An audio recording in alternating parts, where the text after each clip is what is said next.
सबको जय मसीह की। Praise the Lord. मसीह में सबको नमस्कार। एक बार फिर से मैं आपको प्रॉफिटिक मिनिस्ट्री में आपका मोस्ट वेलकम करता हूं। परमेश्वर की अद्भुत उपस्थिति में मैं आपका स्वागत करता हूं। आमेन, हालेलुया। बोलो प्रभु यीशु मसीह की जय। आइए सब हम न्यू टॉपिक को देखेंगे। वह टॉपिक क्या है? इफिसियों में पवित्र आत्मा का कार्य। हालेलुया। आइए वचन देखते हैं, वचन में क्या सिखाता है। रोमियो की पुस्तक 12 अध्याय उसका 11 पद। प्रयत्न करने में आलसी ना हो, आत्मिक उन्नति में भरते रहो, प्रभु की सेवा करते रहो। आमेन, हालेलुया। तो मसीह में मेरे प्रिय दोस्तों, परमेश्वर के प्रिय संतानों, एक बार फिर से परमेश्वर की अद्भुत उपस्थिति में आपका स्वागत करता हूं। आज मैं बहुत ज़्यादा एक्साइटेड हूं परमेश्वर के वचन को लेकर के आपके बीच पर, कि सचमुच मेरे पे परमेश्वर का आत्मा आज आपसे बहुत ही अद्भुत बातों को शेयर करने जा रहा है। आमेन, हालेलुया। यहाँ परमेश्वर का वचन आज बहुत ही सुंदर तरीके से आज हम इस बात को सिखाता है, प्रयत्न करने में आलसी ना हो। आमेन। तो सच्ची से मेरे पे आज हमें क्या करने की आवश्यकता है? आज हमें निरंतर क्या करने, आज हमें परिश्रम करने की आवश्यकता है। आज हमें निरंतर क्या करने की आवश्यकता है? निरंतर आज हमें मेहनत करने की आवश्यकता है। हालेलुया। क्योंकि परमेश्वर का वचन आज हमें इस बात को सिखाता है, प्रयत्न करने में क्या है? आलसी ना हो। आज हमें जो ये अनुग्रह का समय चल रहा है, ये समय जो पवित्र आत्मा का समय चल रहा है, तो आज हमें इस समय को हमें क्या व्यर्थ जाने देने की आवश्यकता नहीं है। आज हमें निरंतर क्या करने की आवश्यकता है? आज हमें परिश्रम करने की आवश्यकता है। आज हमें निरंतर, आज हमें हमें अपने जीवन के अंदर में, आत्मिक जीवन में बढ़ने के लिए आज हमें प्रभु के निकट आने की आवश्यकता है। आमेन, हालेलुया। जब आप प्रभु के निकट आएंगे मेरे प्रियो, तो परमेश्वर का आत्मा क्या आपके जीवन का वो मार्गदर्शन करेगा। परमेश्वर का आत्मा आपके जीवन पर अगुवाई करेगा। परमेश्वर का आत्मा आपके जीवन पर वो निरंतर क्या आपकी सहायता करेगा। हालेलुया। जब मेरे प्रियो आप कहीं जाते हैं और मान लीजिए आपकी गाड़ी अगर खराब हो गए हैं और आपको जाना बहुत ही जरूरी है, बहुत ज़्यादा इंपॉर्टेंट काम है, तो आप इस उम्मीद के साथ आगे बढ़ेंगे पैदल चलते हुए कि कहीं ना कोई मुझे कोई मिल जाएगा और मैं उनसे क्या करूँगा, मैं लिफ्ट मांग के क्या करूँगा, मैं उनके माध्यम से मैं अपनी जगह पहुँच जाऊँगा और मेरा काम हो जाएगा। हालेलुया। और इस उम्मीद के साथ जब आप निकलते हो और रास्ते में जब कोई व्यक्ति मिलता है, वो क्या करता है? आपकी सहायता करता है, आपका मार्गदर्शन करता है। हालेलुया। तो उसी तरह मैं आपको कहना चाहता हूं इस समय कि आप निरंतर अगर आत्मिक जीवन में बढ़ने की कोशिश करेंगे, तो परमेश्वर का आत्मा क्या करे? आपके जीवन को मार्गदर्शन करेगा। आमेन, हालेलुया। आइए हम पहले पॉइंट को देखें। समय उद्धार पाए हुए लोगों के लिए पवित्र आत्मा का छाप। इफिसियों की पुस्तक 1 अध्याय उसका 13 पद। और उसी में तुम भी, और जब तुमने सत्य का वचन सुना जो तुम्हारे उद्धार के सुसमाचार है, जिस पर तुमने विश्वास किया और प्रतिज्ञा किए हुए पवित्र आत्मा की छाप लगी है। आमेन, हालेलुया। तो मसीह में मेरे प्रिय दोस्तों, यहाँ इफिसियों की कलीसिया में पौलुस बहुत ही सुंदर तरीके से परमेश्वर के वचन को सिखाते हैं और उस पवित्र आत्मा के छाप के विषय में बता रहे हैं। यहाँ बाइबल कहता है, जब तुमने क्या किया? प्रभु यीशु मसीह के वचन को क्या किया? आपने सुना और उसे ग्रहण किया, और यीशु मसीह को अपने जीवन का उद्धार करता क्या आपने ग्रहण किया। और उसके साथ जब आप पीछे चलना शुरू करते हैं, उसके मार्गों में चलना शुरू करते हैं, तो परमेश्वर क्या करता है? अपनी पवित्र आत्मा के छाप को आपके जीवन का वो मुहर लगाता है। हालेलुया। और वही पवित्र आत्मा का आपके जीवन पर मार्गदर्शन बनता है। हालेलुया। क्योंकि वचन कहते हैं, प्रतिज्ञा किए हुए पवित्र आत्मा की छाप लगी है। आमेन, हालेलुया। जब आप यीशु मसीह को विश्वास करते हैं और यीशु मसीह को विश्वास करने के द्वारा आप उसके साथ चलना शुरू करते हैं, तो परमेश्वर अपने अनुग्रह के द्वारा, अपनी प्रतिज्ञा वचन के द्वारा क्या करता है? आपके जीवन पवित्र आत्मा के छाप को, उस मोहर को लगाता है। आमेन, हालेलुया। आइए हम दूसरे पॉइंट को देखें। आत्मा के द्वारा पिता के पास पहुंच। हालेलुया। इफिसियों की पुस्तक 2 अध्याय उसका 18 पद। क्योंकि उसी के द्वारा हम दोनों की एक आत्मा में पिता के पास पहुंच होती है। हालेलुया। मेरे प्रियो, जब हम क्या कहते हैं, जब हम यीशु मसीह में विश्वास करते हैं तब परमेश्वर का आत्मा क्या करता है, हमारे जीवन पर वो मार्गदर्शन करता है, हमारी वो अगुवाई करते हैं। यहाँ बाइबल करता है क्योंकि उसी के द्वारा, किसके द्वारा, पवित्र आत्मा के द्वारा हम दोनों की क्या करता है, हम दोनों की एक आत्मा के पिता को पहुंचने का क्या है, वो मार्गदर्शन करता है। और सच्ची मेरे प्रियो, जब हम परमेश्वर के मार्गों में चलना शुरू करते हैं, हम जब पवित्रता के साथ जब प्रभु के मार्गों में चलना शुरू करते हैं तो परमेश्वर का आत्मा क्या करता है, हमारे जीवन पर वो मार्गदर्शन करता है और वो पिता के पास पहुंचने के लिए एक मार्ग और एक सीधा मार्ग बन जाता है, जिसे हम उसकी अगुवाई के द्वारा, उसके मार्गदर्शन के द्वारा हम क्या करते, बहुत ही सुंदर और सरल तरीके से हम प्रभु के मार्ग में हम चलने पाते हैं और हम पिता के पास पहुँच पाएंगे। Hallelujah, hallelujah. जैसे मैं आपको एक उदाहरण बताना चाहता हूं। जब आप किसी व्यक्ति के पास पैसे उधारी लेने जाते हैं, मान लीजिए मोटा रकम है, तो वो व्यक्ति क्या करेगा, आपको पैसे देने से पहले कागज पर कुछ लिखवाएगा और वहां सिग्नेचर कराएगा, प्लस और एक दो गवाह क्या रखेंगे, इस बात के प्रूफ होने के लिए कि मैंने क्या किया, इसके लिए पैसे दिए, आप इस बात के लिए गवाह हो। उसी तरह मेरे प्रियो, परमेश्वर के राज्य में जाने के लिए, पिता के राज्य में जाने का हमें पवित्र आत्मा की आवश्यकता है और यही पवित्र आत्मा क्या कहता है, परमेश्वर के राज्य में जाने के लिए क्या है, मार्गदर्शन करेगा। आमेन, हालेलुया। आइए हम तीसरे पॉइंट को देखें। आत्मा हम में परमेश्वर का निवास स्थान बनाता है।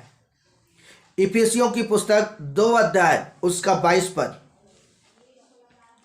जिसमें तुम भी आत्मा के द्वारा परमेश्वर का निवास स्थान होने के लिए एक साथ बनाए जाते हैं। आमेन, हालेलुया।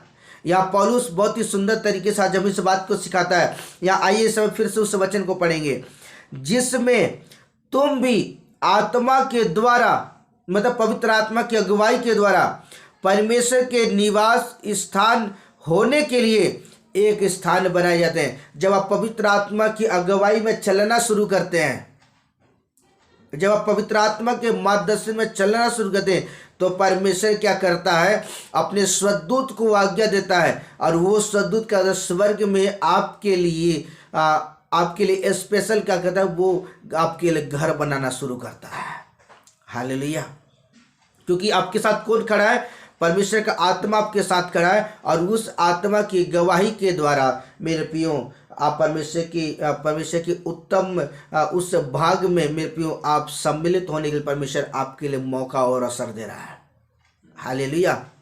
आइए हम चौथे पॉइंट को देखें। आत्मा प्रेरित और भविष्यवक्ता के ऊपर प्रकट हुआ। हालेलुया। इफिसियों की पुस्तक 3 अध्याय उसका 5 पद,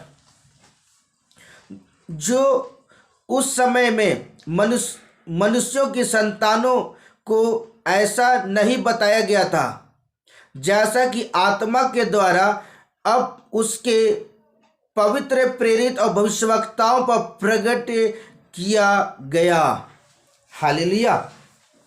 मेरे प्रिय, जो परमेश्वर का जो आत्मा है मेरे प्रियो, जब व्यक्ति के जीवन पर आता है मेरे प्रियो, तो परमेश्वर ऑटोमेटिक यह वचन, परमेश्वर का वचन सिखाता है हमें कि जो अन्य समयों में मनुष्यों की आत्मा को ऐसा नहीं बताया गया था, जैसा आत्मा के द्वारा उसके अपने पवित्र प्रेरितों भविष्यवक्ताओं पर क्या करता है, अपने शब्द को प्रकट करता है। हालेलुया। जब लोग क्या है पवित्र आत्मा के अभिषेक से भरते हैं और पवित्र आत्मा से भरे जाने के द्वारा मेरे प्रियो, तो मैं आपको बता दूं समय, तब परमेश्वर का आत्मा क्या करता है, उनके जीवन प्रकाशन को लेकर आता है, परमेश्वर की इच्छाओं को, परमेश्वर की दिल की बात को क्या करता है, लोगों के जीवन पर जाहिर करता है। हालेलुया। और तब परमेश्वर की पवित्र भविष्यवक्ता और प्रेरित क्या करते हैं, पवित्र आत्मा के उभारे जाने के द्वारा वो भविष्यवाणी करते हैं। आमेन, हालेलुया। आइए हम 5वें पॉइंट को देखें समय। आत्मा के भीतर आत्मा में सामर्थ्य पाना। इफिसियों की पुस्तक 3 अध्याय उसका 16 पद। हालेलुया।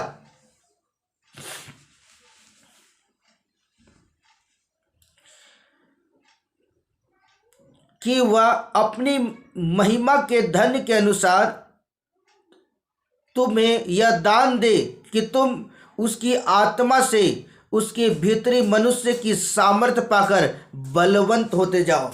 आमेन, हालेलुया। मेरे को जब परमेश्वर का आत्मा मनुष्य के जीवन पर आता है तो वो एक नॉर्मल व्यक्ति नहीं रहता, लेकिन एक सुपर नेचुरल व्यक्ति वो बन जाता है।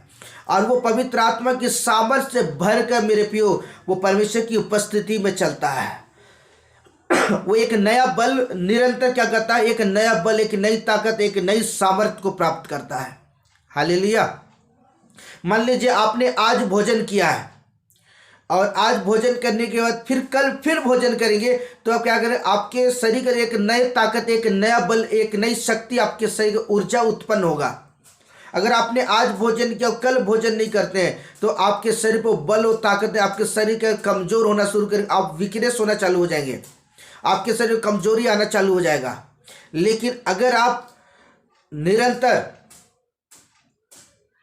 पवित्र आत्मा की अगुवाई में निरंतर जब आप उसकी उपस्थिति में जब आप भरना शुरू करते हैं तो आप निरंतर क्या करते हैं, उसकी सामर्थ्य में आप भरना शुरू करते हैं, उसके बल से आप भरना शुरू करते हैं। बाइबल कहती है कि उसकी महिमा के धन के अनुसार जिन्हें वह दान दे कि तुम उसके आत्मा में अपनी भीतरी मनुष्यता की सामर्थ्य पाकर के बलवंत होते जाओ। और मेरे जब परमेश्वर का आत्मा हमारे जीवन पाता है, हम एक नया बल, एक नई ताकत, एक नई सामर्थ्य को पाते हैं और वो निरंतर क्या करता है, हमें निरंतर वो बलवंत करता जाता है। आमेन, हालेलुया, हालेलुया। आइए हम 6वें पॉइंट को देखें समय। मसीह एकता के लिए। इफिसियों की पुस्तक 4 अध्याय उसका 3 पद।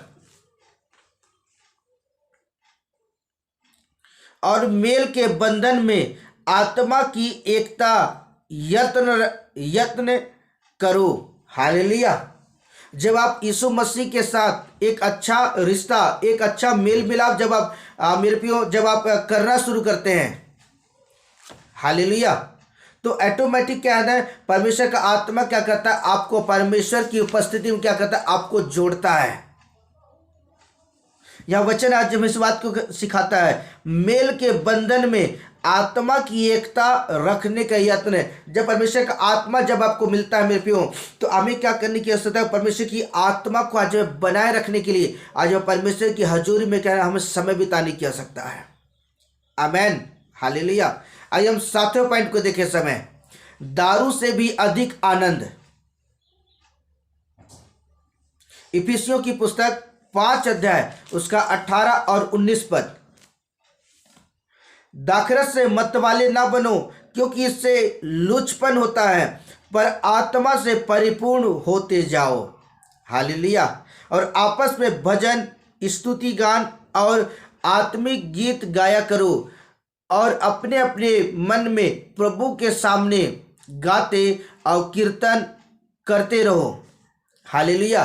तो मसीह में मेरे प्रियो, यहाँ पौलुस इफिसियों की कलीसिया को बहुत ही सुंदर तरीके से इस बात को सिखाता है, दाखरस के मतवाले ना बनो। आज हमें क्या कहें, हमें दारू की आज हमें मतवालेपन की आवश्यकता नहीं है, आज हमें नशा पान की, आज हमें मतवालेपन की आवश्यकता नहीं, लेकिन क्योंकि बाइबल कहती है इससे लुचपन होता है। आज पाप हमारे जीवन का क्या आता है, वो हमें घेर कर रखता है। अगर हम इन सारी चीज़ों में अगर फंसे रहेंगे तो क्या पाप हमें घेर कर रखेगा।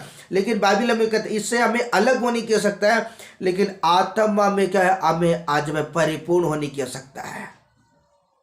हालेलुया। क्या कहने की सकता है, जब आप परमेश्वर की आत्मा से जब आप परिपूर्ण होना शुरू करेंगे, परमेश्वर की आत्मा से जब आप निरंतर जब आप भरना शुरू करेंगे, तो मेरे प्रियो परमेश्वर का आत्मा क्या आपको उत्साहित करेगा परमेश्वर की स्तुति करने में, परमेश्वर की भजन गाने में और उसके आत्मिक गीत गाने में। प्रियो आप निरंतर प्रभु की उपस्थिति में समय बिताना शुरू करेंगे। आमेन, हालेलुया। इसलिए आज मैं आपको कहना चाहता हूँ कि आज हमें निरंतर क्या करने की आवश्यकता है, परमेश्वर की आत्मा से आज हमें भरने की आवश्यकता है। आमेन, हालेलुया। आइए हम 7वें पॉइंट को देखें इस समय, प्रार्थना में सहायता। इफिसियों की पुस्तक 6 अध्याय उसका 18 पद। हर समय और हर प्रकार से आत्मा में प्रार्थना विनती करते रहो और इसीलिए जागते रहो और सब पवित्र लोगों के लिए लगातार विनती किया करो। आमेन, हालेलुया। जब हम परमेश्वर की आत्मा से जब भरे जाते हैं प्रियो, जब परमेश्वर का आत्मा हमारे जीवन में क्या करता है, वो हमें क्या करता है, हमें प्रार्थना में उत्साहित करता है। आमेन। यहाँ परमेश्वर का वचन कहता है हर समय, पहली बात हर समय, दूसरा हर प्रकार से आत्मा में प्रार्थना, तीसरा विनती करते रहो और चौथी बात जागते रहो और पांचवी बात सब पवित्र लोगों के लिए प्रार्थना किया करो। ये 5 प्रकार के निर्देश में परमेश्वर का वचन जब हम परमेश्वर की आत्मा से भरे जाते हैं तब परमेश्वर का आत्मा क्या करता है, हमें उभारता है और वो क्या करता है, हमें परमेश्वर की हजूरी में वो समय बिताने के लिए विवश करता है। हालेलुया। आइए समय हम 8वें पॉइंट को देखें। समय आत्मा की तलवार। इफिसियों की पुस्तक 6 अध्याय उसका 19 पद। और मेरे लिए भी मुझे बोलने के समय ऐसा प्रबल वचन दिया जाए कि मैं साहस के साथ सुसमाचार का भेद बता सकूं। आमेन, हालेलुया। इस सचमुच से मेरे प्रियो, जब आप परमेश्वर की आत्मा से भरते हैं तो परमेश्वर का आत्मा क्या करता है, आपके होठों को छूता है, आपके जीवों को छूता है, आपके शब्दों को छूता है और परमेश्वर का आत्मा क्या करता है, आपको अद्भुत वचन के प्रकाशन को लेके आता है। और आप परमेश्वर की आत्मा से भर करके मैं पियो, आप जब परमेश्वर के वचनों को जब आप बोलना शुरू करते हैं तो परमेश्वर का वचन क्या करता है, लोगों के जीवन को छूता है और लोग क्या करते हैं, लोगों का हृदय क्या करता है, वो छेदना शुरू करता है। और जब लोग पवित्र आत्मा के सामर्थ्य परमेश्वर के वचनों को बोलते हैं तो परमेश्वर का आत्मा उनके जीवन पर वो चमत्कार करता है। हालेलुया। यहाँ परमेश्वर का वचन कहता है बोलने की सामर्थ्य में पियो, बोलने की सामर्थ्य से परमेश्वर का आत्मा आपको दे सकता है। और परमेश्वर की आत्मा में जब आप बोलते में पियो तो निश्चय आप परमेश्वर की सामर्थ्य में भर कर में पियो, आप परमेश्वर की सामर्थ्य में भर करके में पियो। आप जब आप परमेश्वर के वचन को बोलेंगे लोगों का हृदय छुएगा और निश्चय लोगों का जीवन बदल जाएगा। आमेन, हालेलुया। और यही बातें इफिसियों की कलीसिया में परमेश्वर की आत्मा ने अद्भुत रीति से काम किए। हालेलुया। परमेश्वर इन वचनों में परमेश्वर आपको बहुत आशीष दे। आमेन। आई प्रार्थना करते हैं। प्यारे प्रभु यीशु मसीह नासरी के नाम में खुदावंद बाप में आपका धन्यवाद करता हूँ आज के सुंदर समय के लिए। प्रभु आप अनुग्रहकारी परमेश्वर, दयालु प्रभु जी है। पिता में हृदय की गहराई से खुदा मैं आपका धन्यवाद करता हूँ आज के सुंदर समय के लिए। प्रभु जी मैं प्रार्थना कर रहा हूँ जितने लोग पिता इस वचन को सुनते पिता उनके जीवन आपका आत्मा काम करे और बहुतायत के साथ लोग ब्लेस हो जाए यीशु के नाम। मैं प्रार्थना कर पवित्र आत्मा आप उनकी ज़िंदगी में काम करे यीशु के नाम में। लॉर्ड मैं आपके नाम की स्तुति करता हूँ। धन्यवाद यीशु नासरी के नाम में खुदावंद बाप मैं प्रार्थना करता हूँ। Amen, hallelujah. Okay, bye bye, God bless you.